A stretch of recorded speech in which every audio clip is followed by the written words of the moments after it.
Hello there, it's Y Dude, and today I'm going to be doing a different video. Today I'm going to be doing things that I recommend, anime, series, and movies that you can watch.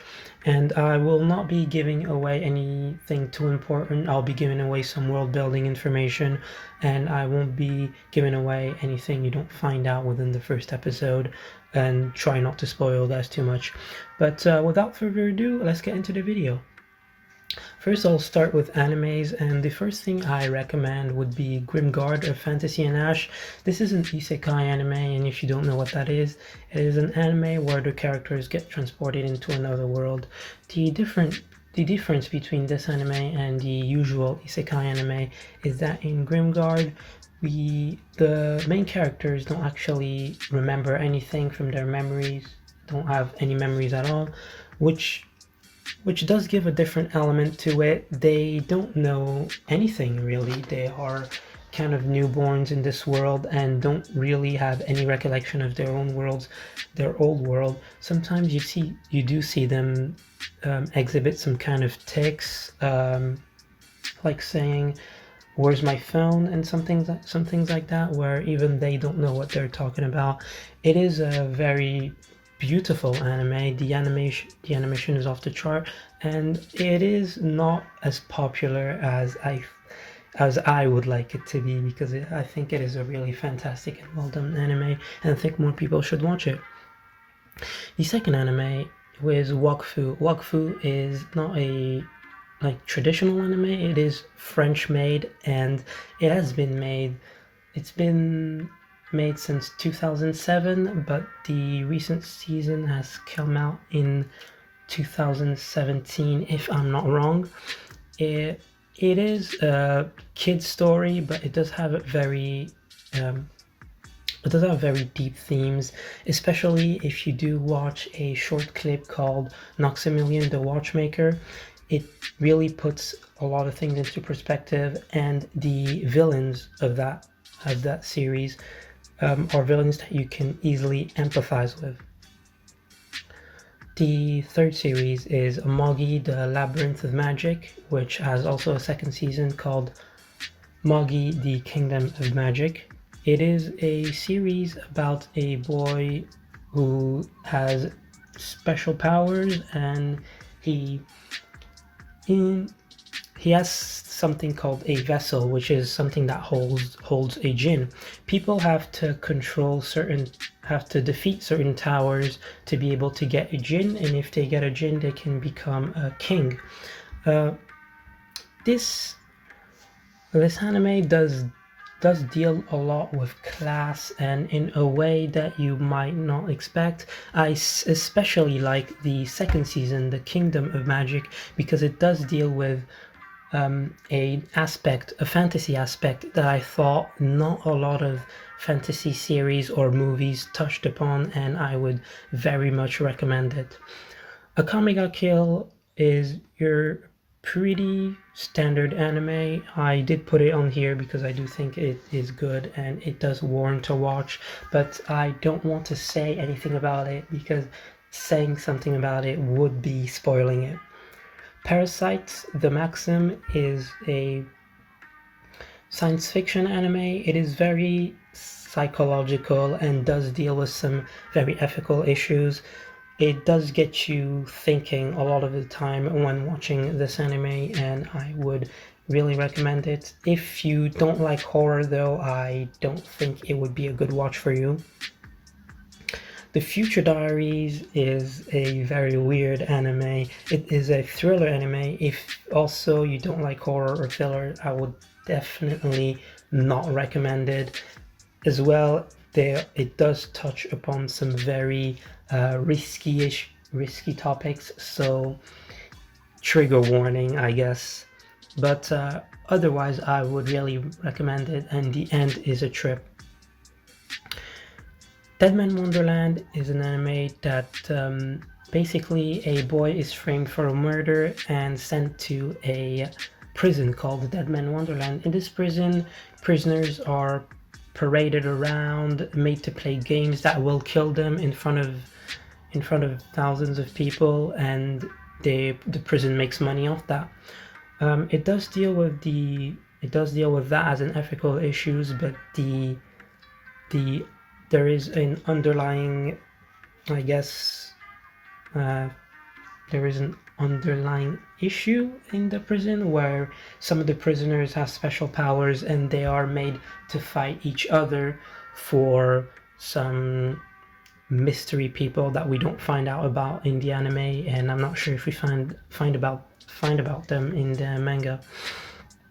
Another anime I wanted to recommend is Junitasen. This is a battle royale anime. It's 12 episodes and has a lot of action. If you are into that kind of anime, I would definitely recommend it. If you want something quick and something action-filled. No Game No Life is another anime that I would recommend. I will not say too much about it because I do want people to discover it, but if you do like isekai and you do like animation with a style that pops out and a very colorful anime, you will love No Game No Life.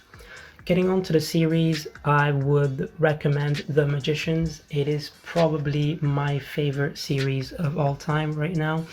Imagine if Harry Potter was at university and if the magic was taken a bit more seriously and had darker tones. Magicians does show a lot of the repercussions of magic and what would happen if some band of young adults actually decided that they could do what they want with magic and save the world. They are really just making problems and problems and problems for themselves, and yes, this is I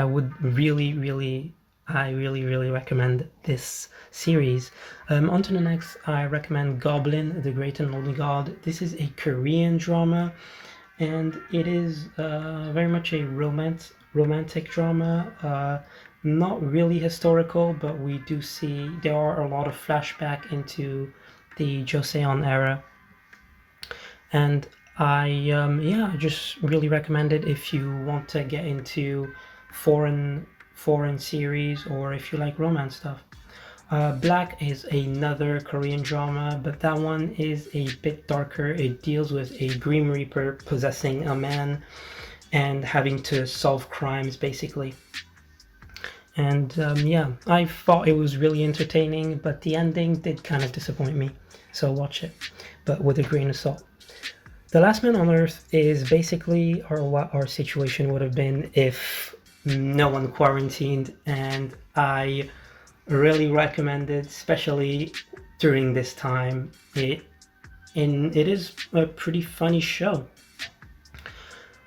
The next show I would recommend is Parks and Recreations. Parks and Recreations does have a lot of seasons, but you don't really have to watch them in any particular order.